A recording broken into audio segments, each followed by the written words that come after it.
किसान भाइयों नमस्कार। भारत सरकार के कृषि मंत्रालय के कार्यक्रम कृषि दर्शन में आप सभी किसान साथियों का स्वागत है।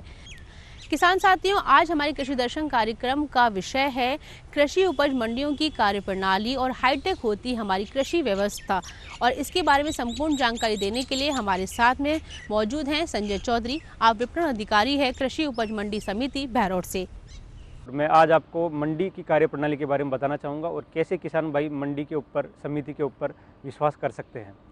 तो बेसिकली इसमें हमारे जो भी पूरी मंडी समिति है, जिसको कृषि उपज मंडी समिति बोला जाता है, KUMS या APMC इंग्लिश में, तो जनरली हमारा 1961 में एक कानून बना हुआ है, उसके अंतर्गत ये पूरी प्रक्रिया हम देखते हैं। तो इसमें प्रोसेस क्या रहता है, मैं आपको पूरा डिटेल में अच्छे से बताना चाहूँगा।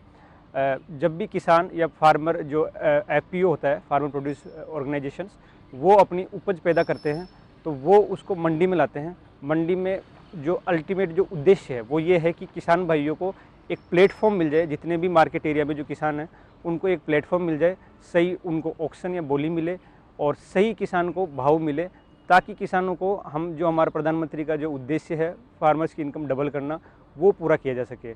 तो इसका मंडी का जो पूरा कार्यप्रणाली है वो मैं आपको समझाना चाहूँगा। जैसे ही किसान अपनी उपज को मंडी गेट पे लेकर आता है तो वहाँ पे गेट पास बनता है, जिसको हम आवक रसीद बोलते हैं। वो रसीद में सारी किसान की डिटेल्स होती है कि किसान किस आड़ती के पास जाना चाहता है और किसान कितना क्वांटिटी में माल अपना जो भी उपज है वो लेके आया है, वो सब इसमें डिटेल्स होती है। उसके बाद में जैसे ही सामान की एंट्री होती है, उसमें फिर किसान में हमारे पास अलग अलग लेबोरेटरीज होती है। जैसे ग्रेडिंग की अलग लेबोरेटरी होती है, टेस्टिंग की अलग लेबोरेटरी होती है, जिसमें आप दलहन का भी टेस्ट कर सकते हो, तिलहन का भी कर सकते हो। जैसे मैं एक एग्जांपल लूँ तो जैसे सरसों होती है, सरसों में ऑयल की अलग अलग क्वांटिटी होती है, 39%, 40, 41, 42, 43, 44, ऐसे अलग अलग क्वांटिटी उसमें होती है ऑयल की क्वांटिटी। तो उसको चेक करने के लिए हमारे पास जो मंडी होती है उसमें हमारे पास लेबोरेटरीज होती है, जिसमें ग्रेडिंग या टेस्टिंग की जा सकती है। उसका पूरा पर्ची कटती है, किसान उस पर्ची को लेता है, सैंपल किसान लेके आता है और उसका पूरा उसमें पूरे पर्ची में पूरी डिटेल आ जाती है। वो डिटेल किसान अपने ऑक्शन के टाइम पे आड़तियों को देता है और आड़ती फिर जितने भी होते हैं वो सब उसमें ऑक्शन लगाते हैं, भाव लगाते हैं, बोली उसमें लगती है प्रॉपर। और जिस आड़ती के लिए वो लाया है, ज़रूरी नहीं है कि उसी आड़ती को वो अपना सामान बेचे, उसको जहाँ पे बोली के टाइम पे जो उच्चतम उसमें बोली लगेगी, प्राइस मिलेगा, उसमें वो अपना उस आड़ती को अपना सामान बेच सकता है। सामान बेचते टाइम फिर जो उसकी क्वांटिटी होती है उसका पूरा अच्छी तरह से मेजरमेंट किया जाता है। उसके लिए आजकल इलेक्ट्रॉनिक कांटे हैं, उसमें पूरा वेट जो लिया जाता है वो पूरा अच्छी तरह से लिया जाता है। और मंडी समिति भी ऑक्शन के टाइम पे भी रहती है, वेटिंग मशीन के टाइम पे भी रहती है। और उसके बाद में उसको जो प्राइस मिलता है उसमें विक्रय पर्ची कटती है। विक्रय पर्ची में पूरा डिटेल होता है कि आपकी कितनी क्वांटिटी का कितना प्राइस मिला है और आपका जो भी रहता है वो, और किस फर्म को ये जाएगा, वो सब उसमें डिटेल होती है। किसान का भुगतान साथ के साथ होता है। ई-नाम जैसा प्लेटफॉर्म भी हमारे पास है। ज़्यादातर जो राजस्थान की मंडी है, 144 मंडियों में ई-नाम ऑलरेडी रजिस्टर्ड है, तो वहाँ पे तो किसान को साथ के साथ ऑनलाइन भुगतान किया जाता है। और अगर हम देखें तो जैसे ही किसान को भुगतान हुआ उसके बाद में किसान अपना पैसा लेकर चला जाता है। उसके बाद में जो भी अपना माल रहता है वो आड़तिया अपना जो भी व्यापारी रहता है उसको वो बेचता है, फिर व्यापारी जो भी अपनी प्रोसेसिंग यूनिट है वहाँ पे उस सामान को ले जाता है। तो इस प्रकार ये पूरी मंडी की कार्यप्रणाली चलती है। अब मंडी समिति का क्या इसमें दायित्व रहता है, हमारा जो अल्टीमेट पर्पस है मंडी को बनाने के पीछे वो ये है कि हमारे को किसान को वाजिब दाम दिलाना है। जितने भी मंडी का जो पूरा यार्ड रहता है उसके अलावा एक मार्केट एरिया रहता है। उस मार्केट एरिया में जैसे अगर मैं बहरोड की बात करूं तो बहरोड में बहरोड, नीमराना, बरडोद और आसपास की 2-3 तहसीलें और आती है। उन सभी तहसीलों को जो मार्केट एरिया है उसमें जितने भी किसान आएंगे वो हमारे यार्ड में आ सकते हैं और उन सबको एक प्लेटफॉर्म हम दे रहे हैं कि वहाँ पर सारे के सारे जो आड़ती हैं, व्यापारी है, वो उनको उच्चतम दाम दे पाएँ। इसके लिए पूरा प्रॉपर बोली की व्यवस्था है। किसानों के साथ किसी भी तरह की जालसाजी ना हो, इसलिए प्रॉपर ऑक्शन प्रोसेस होता है, जिसमें हम हमेशा सैंपल के रूप में जाके हम जांच करते हैं एज ए मंडी समिति। और उसके अलावा किसान का भुगतान साथ के साथ किया जाता है। तो किसान के साथ किसी भी टाइप का हम धोखा नहीं होने देते हैं। तो ये हमारी मंडी का टारगेट है। जैसे मैं अगर बात करूं कि कैसे मंडी समिति किसी उपज को, किसी पर्टिकुलर उपज को किसी एरिया में कैसे पनपने देती है, इसका मैं आपको एक एग्जांपल बताना चाहूँगा। आज से 15-20 साल पहले अलवर में प्याज का बहुत ही कम उत्पादन होता था। आप ये देखिए कि प्याज का वहाँ पे खेरतल में और उसके अलावा मालाखेड़ा में वहीं पे उत्पादन होता था। तो वहाँ पे हमने छोटे यार्ड बनाए, बिल्कुल जो गोंड मंडी यार्ड होते हैं वो बनाए, सब यार्ड बनाए और वहाँ पे किसानों को हमने अपनी उपज लाने को बोला और व्यापारियों को अच्छे दाम मिलने लगे। व्यापारी जितने भी अपने किसान थे पहले दिल्ली जाके बेचते थे, फिर वो उन सब यार्ड पे जाके बेचने लगे। धीरे धीरे वो सब यार्ड के रूप में डेवलप हुए, बड़ी बड़ी मंडियाँ बन चुकी है। आज 20 साल में प्याज एक अलवर के जो क्षेत्र है उसमें प्याज एक रीढ़ की हड्डी बन चुका है किसानों की। ओनली 2 महीने की इसमें उपज होती है, 2 महीने की फसल होती है, 2 महीने में किसान बहुत ही बेहतरीन दाम कमाता है इसमें। तो ये सब एक प्रक्रिया है जो मंडी समिति के द्वारा धीरे धीरे किसी पर्टिकुलर फसल को डेवलप किया जाता है उस क्षेत्र में। तो ये रहा पूरा मंडी समिति का पूरा कार्यप्रणाली। अब हम देखते हैं कि कैसे आजकल मंडी में हाईटेक सिस्टम दिया जा रहा है, टेक्नोलॉजी का यूज किया जा रहा है, इसके ऊपर हम आगे देखते हैं। तो हमारे टेक्नोलॉजी के बहुत सारे तरीके हैं जिसमें हम टेक्नोलॉजी यूज़ करें, क्योंकि टेक्नोलॉजी का ज़माना है तो यूज़ करना चाहिए। किसान भाइयों को किसी भी टाइप की प्रॉब्लम ना हो, इसलिए उनको टेक्नोलॉजी का यूज़ करते समय हम इस तरीके से हम उनको बिल्कुल ही शिथिलता बरतते हैं, बिल्कुल ही फ्लेक्सिबिलिटी प्रोवाइड करवाते हैं और उनके साथ किसी भी तरीके का इस टाइप के मतलब किसान जो आते हैं इतना ज़्यादा अवेयरनेस नहीं होती है, तो हम उनको बहुत ही फ्लेक्सिबिलिटी प्रोवाइड करवाते हैं। अगर हम बात करें कि कौन कौन से हम टेक्नोलॉजी यूज़ कर रहे हैं, तो सबसे पहले जो अभी आती है, जो लेटेस्ट जो टेक्नोलॉजी है अप्रैल 2016 से लॉन्च हुई है, e-NAM, electronic national agriculture market, जिसमें राष्ट्रीय कृषि बाजार है, जो प्रधानमंत्री का सपना भी है कि कैसे हम टेक्नोलॉजी का उपयोग करते हुए किसानों को वाजिब दाम दिला पाएँ। तो इसमें क्या होता है कि प्रोसेस जो अभी मैंने आपको मंडी कार्यप्रणाली का पूरा जो प्रोसेस समझाया, उसी तरह का प्रोसेस होता है, बस इसमें हम जब एंट्री होती है वहाँ पे हम टेक्नोलॉजी का यूज़ करते हैं। और उसमें क्या होता है कि जैसे किसान अपनी डिटेल लेकर आता है तो हम जो आवक रसीद बनाते हैं वो पूरी की पूरी ऑनलाइन होती है। उसमें किसान की डिटेल होती है, पूरी की पूरी जितने भी वो कितने क्वांटिटी लेके आ रहा है, किस आड़ती को बेच रहा है, वो सारी डिटेल उसमें होती है, वो ऑनलाइन हो जाती है। उसके बाद में ऑनलाइन ही उसका ऑक्शन होता है, ऑनलाइन ही उसके ऊपर बोली लगती है, उसकी जो क्वालिटी चेक है वो सब भी ऑनलाइन होता है। और ऑनलाइन बैठे बैठे पूरे देश में, पूरे राजस्थान में बैठा हुआ कोई भी जो आड़ती है, कोई भी जो व्यापारी है, वो उसके ऊपर बोली लगा सकता है। तो किसान को उसमें वाजिब दाम मिलने के ज़्यादा चांसेस रहते हैं, क्योंकि आपका जो किसान का जो क्वांटिटी है या जो क्वालिटी है वो अगर इतनी ज़्यादा अच्छी है तो वो किसी को भी प्रभावित कर सकती है और कोई भी व्यापारी उसको उच्चतम दाम पे ई ऑक्शन के थ्रू उसको खरीद सकता है। तो ये अपनी इनाम वाला प्रोसेस है जिसके अंतर्गत ये सारी चीज़ें ऑनलाइन है। और इसमें जो विक्रय पर्ची कटती है, जो किसान को लास्ट में मिलती है, वो भी ऑनलाइन मिलता है।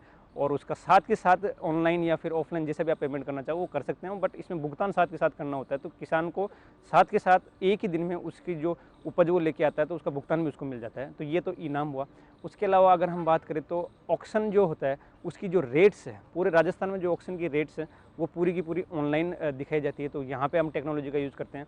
उसके अलावा जो हमारे लेबोरेटरी है, जो ग्रेडिंग और टेस्टिंग जो लेबोरेटरी है, उसमें हम टेक्नोलॉजी का यूज़ करते हैं। जो हाईटेक मशीन्स हैं उनका हम यूज़ करते हैं, सो दैट किसान को उसकी क्वालिटी के हिसाब से उच्चतम दाम हम दिला सकें। जैसे मैंने सरसों का बताया, सोयाबीन का बताया, तिलहन में स्पेशली ज़्यादा ये यूज़ होता है। उसके अलावा दलहन में भी आजकल यूज़ होता है। तो ये हम टेस्टिंग लेबोरेटरी का करते हैं। उसके अलावा CCTVs पूरे के पूरे मंडी परिसर में होते हैं, जैसे एंट्री पे एग्जिट पे होते हैं। उसके अलावा आड़तियों को भी हम अपने सलाह पे उनको बोलते हैं कि वो भी अपने जितने भी उनका जो गोदाम है या फिर जो दुकान का परिसर है उसमें भी वो CCTV कैमरेज का यूज़ किया जाता है। तो किसी भी तरीके से किसान को हम धोखा नहीं देने दे सकते या फिर किसी भी तरह की उसके साथ जालसाजी होने की जो संभावना रहती है वो हम इसमें पूरी तरह से नलीफाई कर देते हैं। और उसके अलावा हम टेक्नोलॉजी की बात करें तो बहुत सारे जो स्कीम्स है, जैसे मुख्यमंत्री कृषक उपहार योजना हो गई, मुख्यमंत्री कृषक साथी योजना हो गई, सावित्रीबाई फुले ई पेमेंट स्कीम हो गई, या फिर किसान कल्याण स्कीम हो गई, इन सब में हम ऑनलाइन ही रजिस्ट्रेशन करते हैं, ऑनलाइन ही एप्लीकेशन दी जाती है, जिससे किसानों को काफ़ी सुविधा हो जाती है। ऑफलाइन में किसान कई बार मंडी परिसर में आता है या कार्यप्रणाली में थोड़ा डिले होता है, कागजी कार्यवाही होती है, लेकिन इसमें ऑनलाइन होने के बाद में सारी स्कीम्स में वो एप्लीकेशन ऑनलाइन कर सकता है और बहुत ही टाइमली प्रोसेस, उसमें बहुत कम टाइम में उसका प्रोसेस भी पूरा फॉलो किया जाता है, क्योंकि फाइल भी फिर ई-फाइल चलती है उसमें। तो ये सब टेक्नोलॉजी का यूज होता है। उसके अलावा आप ऑक्शन का, जैसे मैंने बताया कि वो पूरे राजस्थान में जो दरें हैं वो आप कोई भी व्यापारी देख सकता है, किसान देख सकता है कि किस जीन्स के, कृषि जीन्स के क्या रेट चल रहे हैं। तो ये सब हम टेक्नोलॉजी का यूज़ करते हैं। ई मंडी प्लेटफॉर्म भी एक नई टेक्नोलॉजी है जिसके अंतर्गत ई नाम भी है।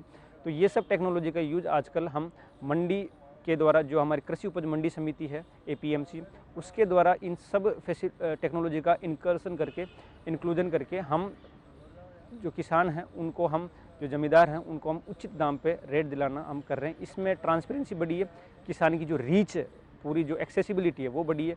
जैसे मैं एग्जांपल के तौर पर देखूं, कोटा में अगर कोई किसान कोई व्यापारी है वो दलहन उसको चाहिए, तो वो गंगानगर हनुमानगढ़ में दलहन की क्वालिटी बहुत ज़्यादा होती है, अच्छी होती है और ज़्यादा क्वांटिटी होती है, तो दलहन का कोटा में बैठे बैठे वो ऑक्शन लगा सकता है दलहन का गंगानगर की मंडी में, और वहाँ से फिर अपना ट्रांसपोर्टेशन का जो भी प्रोसेस है वो पूरा करके अपने दलहन को कोटा क्षेत्र में भी अपना इजीली अवेलेबिलिटी करवा सकता है।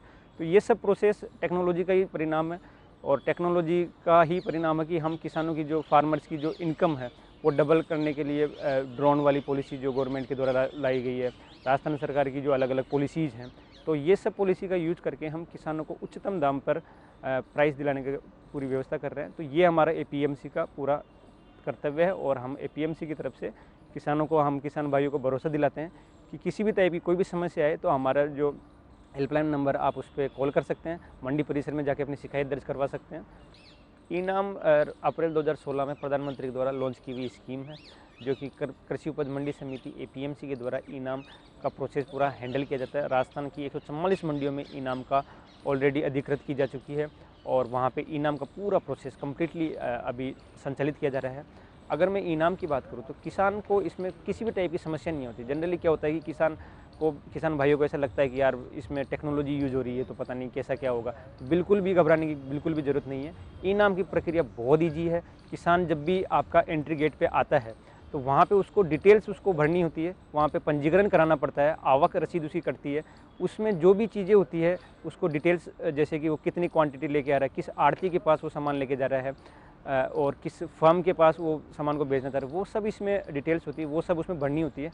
उसके बाद में उसमें लॉट सिस्टम होता है कि किसान का कौन से किसान के बाद में नंबर आने वाला, तो लॉट मैनेजमेंट का पूरा सिस्टम होता है, वो ऑनलाइन होता है, अपने आप ही प्रोसेस होता है, वो रैंडमली उसमें नंबर वाइज FIFO जो प्रोसेस होता है उसके थ्रू होता है। और उसके बाद में जो हमारे जो क्वालिटी चेक है किसान की वो की जाती है, जो हमारी ग्रेडिंग और टेस्टिंग मशीन होती है वो भी इनाम से कनेक्टेड होती है, और उसमें पूरा का पूरा ऑनलाइन ही पूरा क्वालिटी चेक होके उसमें उसकी जो रसीद कटती है।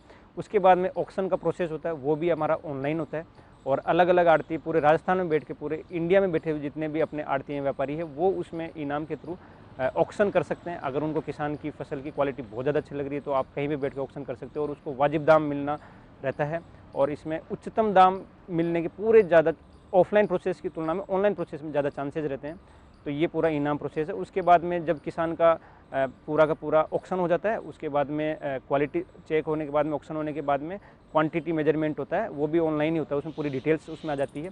और उसके बाद में जो हमारे विक्रय पर्ची कटती है वो भी ऑनलाइन करती है, और उसको भुगतान भी ऑनलाइन, ज़्यादातर ऑनलाइन किया जाता है, ऑफलाइन भी कर सकते हैं वैसे, बट ऑनलाइन ही किया जाता है, और साथ के साथ उसको भुगतान करना होता है। तो ये अपने आप में बहुत ही बेहतरीन कदम है। तो इनाम के थ्रू किसान बिल्कुल भी असहज महसूस ना करें, बिल्कुल इसमें फ्लेक्सिबिलिटी है। आपका जो भी मंडी परिसर के जो कर्मचारी हैं वो इसमें आपको पूरी तरह से सहयोग करते हैं। तो आप इनाम के थ्रू ज़्यादा से ज़्यादा आप रजिस्ट्रेशन करवाइए, और इनाम के थ्रू आप ज़्यादा से ज़्यादा अपने जो उपज है उसको मंडी परिसर में लाके रजिस्टर करवाइए। Thank you. और उम्मीद करते हैं कि आज का हमारे कार्यक्रम आपको बेहद पसंद आया होगा। आपसे फिर होगी मुलाकात एक नए विषय के साथ। हमें दीजिए इजाज़त। नमस्कार।